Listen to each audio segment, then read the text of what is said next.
और इस बीच दिल्ली से अहम खबर, हरियाणा कांग्रेस की बैठक शुरू हो चुकी है। हरियाणा कांग्रेस की बैठक को लेकर के अब जो है जानकारी ये कि बैठक में तमाम दिग्गज नेता हरियाणा प्रदेश के वो शामिल हुए हैं। कुलदीप बिश्नोई, किरण चौधरी बैठक में शामिल हैं और साथ ही साथ पूर्व मुख्यमंत्री भूपेंद्र सिंह हुड्डा भी इस बैठक में मौजूद हैं।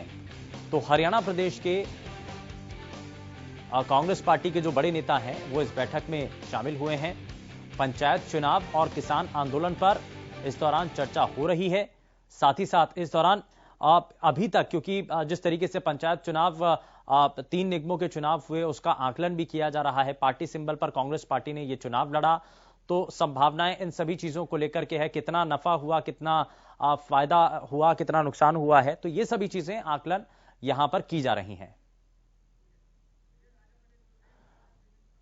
और ज्यादा जानकारी के साथ हमारे संवाददाता राजा पटेल सीधे हमारे साथ जुड़ चुके हैं, जरा उनका रुख कर लेते हैं। राजा, अभी तक क्या जानकारी है? बैठक अब शुरू हो चुकी है? जी बिल्कुल, देखिए सुबह 20 मिनट से ज्यादा का समय हो गया है बैठक शुरू हुए। पूर्व मुख्यमंत्री भूपेंद्र सिंह हुड्डा, प्रदेश अध्यक्ष कुमारी शैलजा, प्रभारी विवेक बंसल और कुलदीप बिश्नोई, किरण चौधरी यहां पर पहुंचे हैं। साफ तौर पर मंथन किया जा रहा है। सबसे जो अहम मुद्दा है, सुबह जिस तरीके से प्रदेश की बात करें, प्रदेश की राजनीति को यहाँ पर लेकर पूरी रणनीति बनाई जा रही है कि आखिरकार आगे कांग्रेस और ज्यादा किस तरीके से उभरे, क्योंकि लगातार हम बात करें सुबह जिस तरीके से विपक्ष की भूमिका कांग्रेस कहीं ना कहीं प्रदेश में निभा रही है, तो उसको लेकर और मजबूती कांग्रेस में किस तरीके से आए, कार्यकर्ताओं को कैसे जागरूक करें, जिले लेवल पर कार्यकर्ताओं को किस तरीके से जागरूक करें, उसको लेकर यहाँ पर तमाम जो बड़े नेता है वो मंथन कर रहे हैं। दूसरी ओर सुबह मैं आपको बता दूं कि कुछ दिनों बाद, यानी कि कुछ दिनों बाद पूरे प्रदेश में पंचायती चुनाव है, उस चुनाव को लेकर कहीं ना कहीं कांग्रेस का मंथन जारी है कि आखिरकार किस तरीके से चुनाव को लड़ा जाए, किस तरीके से कार्यकर्ताओं को मोटिवेशन, कार्यकर्ताओं में जोश भरा जाए, ताकि पंचायती चुनाव में भी कांग्रेस बढ़ चढ़कर अपने इस प्रदर्शन को उभार कर कहीं ना कहीं आगे लेकर आए। और जो तीसरा अहम मुद्दा है किसान आंदोलन, सुबह जिस तरीके से कल मीटिंग हुई है, विफल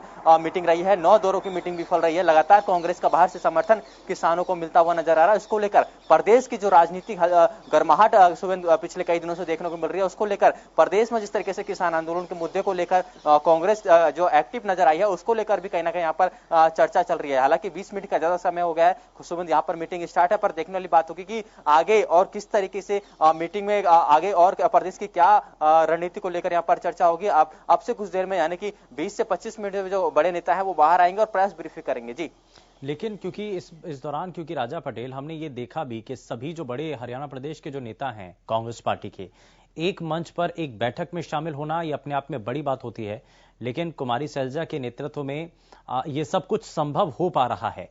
अब क्या अलग अलग जो विषय हैं जिनको लेकर के विरोधाभास होता रहा, जिसको लेकर ये अक्सर कहा जाता रहा कि गुटबाजी हावी है, तो वो सभी चीजें अभी फिलहाल शांत नजर आ रही हैं। जी बिल्कुल सुबेन, ये काफी लंबा समय हो गया, चाहे बड़ौदा उपचुनाव की बात करें, उसके बाद नगर निगम चुनाव में जिस तरीके से कांग्रेस की परफॉर्मेंस काफी अच्छी रही है, उसके बाद पंचायती चुनाव को लेकर आज मंथन चल रहा है। तो कांग्रेस की जब से कुमारी शैलजा प्रदेश अध्यक्ष बनी है, कहीं ना कहीं काफी ज्यादा मोटिवेशन कांग्रेसी कार्यकर्ताओं में आपने देखा होगा कि अलग अलग जिलों में जाना कुमारी शैलजा ने स्टार्ट कर रखा है। तमाम जो कार्यकर्ता हैं, बड़े कार्यकर्ताओं से लगातार वो मीटिंगें करती रहती हैं, फीडबैक लेती रहती हैं जिलों की। तो ये कहीं ना कहीं जो गुटबाजी है वो अब कहीं ना कहीं कांग्रेस में खत्म होती हुई दिख रही है। और साफ तौर पर जिस तरीके से जो आज की मीटिंग है वो अहम इसलिए है क्योंकि जिस तरीके से पंचायती चुनाव प्रदेश में होने जा रहे हैं, उसको लेकर कांग्रेस पूरी तरीके से मंथन करेगी। हालांकि ये क्लियर नहीं हुआ है कि पंचायती चुनाव कांग्रेस सिब्बल पर लड़ेगी या फिर बिना सिब्बल पे, क्योंकि बीजेपी ने पहले ही घोषणा कर रखी कि हम बिना सिब्बल के पंचायती चुनाव लड़ेंगे। तो अब देखने वाली बात होगी कि मीटिंग के बाद क्या कांग्रेस यह निर्णय लेती है कि बीजेपी कहीं ना कहीं जो कांग्रेस है वो कहीं ना कहीं सिब्बल पर चुनाव लड़ेगी, या फिर बीजेपी की तरह कांग्रेस भी बिना सिब्बल के चुनाव मैदान में उतरती है। जी ठीक है, बहुत शुक्रिया राजा इस पर जानकारी देने के लिए। आगे भी आपसे अपडेट लेते